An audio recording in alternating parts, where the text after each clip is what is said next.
ఇప్పుడే జీ5 app download చేయండి. చూడండి మీ ఫేవరెట్ టీవీ షోస్ ఎప్పుడైనా ఎక్కడైనా. డాక్టర్ గారు, మా చెల్లెలికి ఎలా ఉంది చెప్పండి డాక్టర్.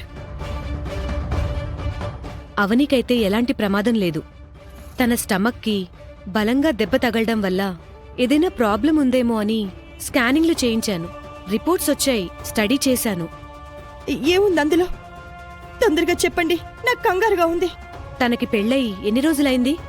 సంవత్సరం దాటింది. పిల్లల్ని వద్దనుకున్నారా? అలాంటిదేమీ లేదు. కాస్త కుటుంబ సమస్యల వల్ల కొన్ని రోజులు ఆగారు. ఇప్పుడేమీ అలాంటిది లేదు. ప్రస్తుతం భార్యాభర్తలు పిల్లల ఆలోచనలో ఉన్నారు. ఆ ప్రయత్నంలోనే ఉన్నారు. ఓకే, ఇప్పుడు నేను చెప్పబోయేది జాగ్రత్తగా వినండి.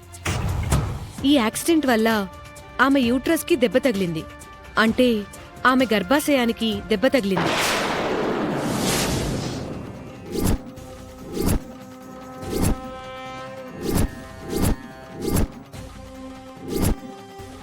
ప్రస్తుతం పెద్ద ప్రమాదమేమీ లేదు. కొన్ని రోజులు మందులు వాడితే తగ్గిపోతుంది.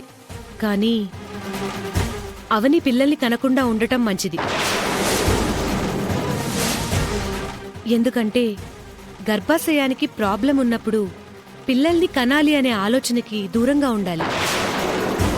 సాధారణంగా ఎవరూ పిల్లల్ని వద్దనుకోరు. ప్రతి జంటకు తల్లిదండ్రులం కావాలనే ఆశ ఉంటుంది. అలాంటి ఆశను మీ చెల్లెలు చంపుకోవడం మంచిది. నా మాట కాదని వాళ్ళు పిల్లల్ని ప్లాన్ చేసుకుంటే కనుక డెలివరీ సమయంలో చాలా కాంప్లికేటెడ్ అవుతుంది. అప్పుడు తల్లి ప్రాణానికి కానీ బిడ్డ ప్రాణానికి కానీ ప్రమాదం ఉంటుంది.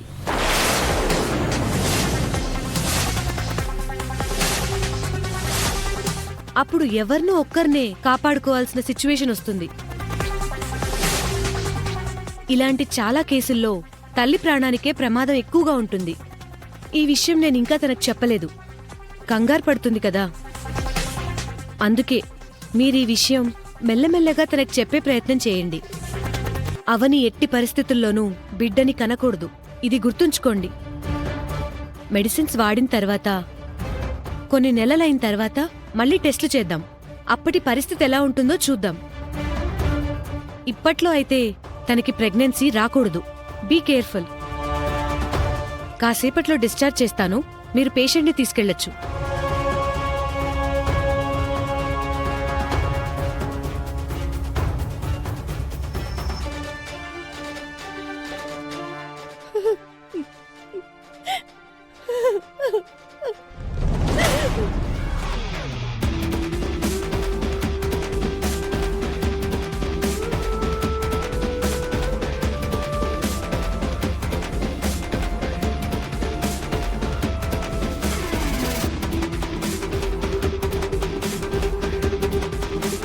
ఇప్పుడు మీ అందరికీ ఓ అద్భుతమైన విషయం చెప్పబోతున్నాను.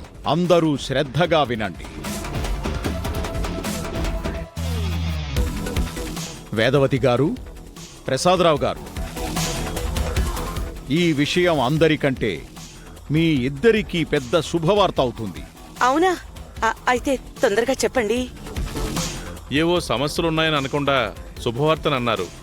మనసు చాలా తేలిక పడింది. వెంటనే చెప్పండి స్వామి. త్వరలో మీ చిన్న కోడలు అవని గర్భవతి కాబోతోంది.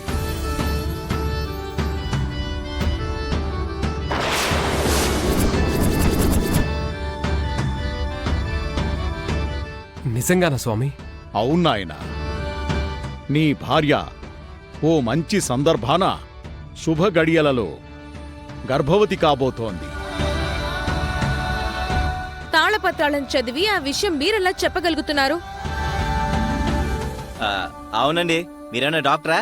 రాబోయేదాన్ని ముందే చెప్తున్నారు. అన్నిటికీ ఆధారం ఈ తాళపత్రాలే. డాక్టర్ కంటే ముందే చెప్పగల విద్యను ఆ దేవుడు మాకు ప్రసాదించాడు నాయనా. మేం నమ్మము. నువ్వు నమ్మనంత మాత్రాన ఇది అబద్ధమైపోదు కదా. స్వామి, మీరు వాళ్ళ మాటలను పట్టించుకోకండి. ఇంకా ఏం రాసిందో చెప్పండి. ఇప్పుడు చెప్పబోయే విషయం మిమ్మల్ని ఇంకా ఆనందపరవశం చేస్తుంది. అదేంటంటే, ముందుగా ఈ ఇంట్లోకి అవని కన్న బిడ్డే రాబోతోంది. అవనికి ఆడపిల్ల పుట్టబోతోంది.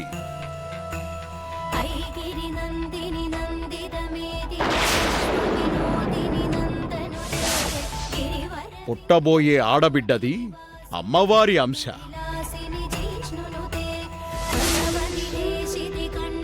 అతిశయోక్తి కాదు గాని సాక్షాత్తు అమ్మవారే పుట్టబోతోంది.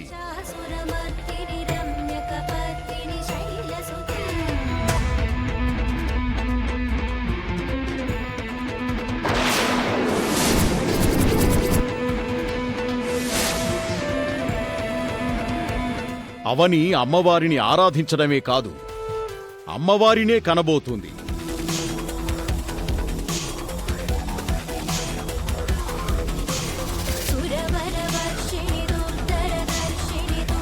ఆ రూపము అపురూపం. ఆ తేజస్సు కోటి దీపాల కాంతి.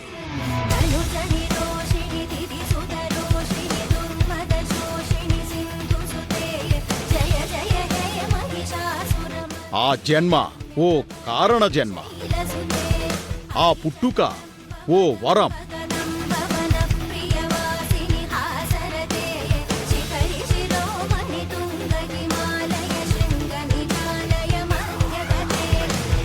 ఇక్కడ మరో ఆశ్చర్యకరమైన విషయం ఏంటంటే అచ్చం తులసిలాంటి జాతకంతో పుట్టబోతోంది.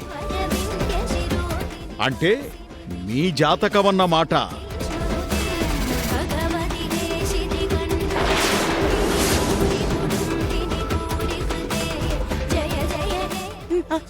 నా జాతకమా? అవునమ్మా. మా మా అమ్మ లాంటి జాతకమా? అవునాయనా.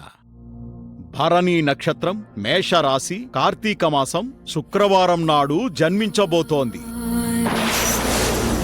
అంటే ఇంతకాలం మేమెదురు చూసిన జాతకం గల మనిషి కోడళ్ల రూపంలో కాకుండా మనవరాల రూపంలో రాబోతుందన్నమాట. అక్షరాల అదే జరగబోతోంది. సాక్షాత్తు అమ్మవారు మీ ఇంట్లోకి మానవ రూపంలో అడుగు పెట్టబోతోంది. ఎంతటి శుభవార్త చెప్పారు స్వామి. ఇది మేము కల్లో కూడా ఊహించలేదు. అవును స్వామి, ఇంకా కలలాగే ఉంది. అమ్మలాంటి జాతకం గల అమ్మాయిని పెళ్లి చేసుకుంటానని అమ్మా నాన్నలకు మాటిచ్చి అనుకోని పరిస్థితుల్లో అవనిని పెళ్లి చేసుకున్నాను. కానీ ఈరోజు అవని ద్వారానే ఆ జాతకం మా పాలిట వరించబోతుందా? ఇలాంటి గొప్ప విషయం మీరు చెప్పడం మహాభాగ్యం. అవును స్వామి, మీ మేలు జన్మ జన్మలకి మర్చిపోలేము. ఇందులో నాదేముందమ్మా? ఈ తాళపత్రాల్లో ఏం రాసుందో అదే చెప్పాను. మీరు చేసిన పూజలు, అవని నోచిన నోముల పుణ్యఫలమే ఇదంతా.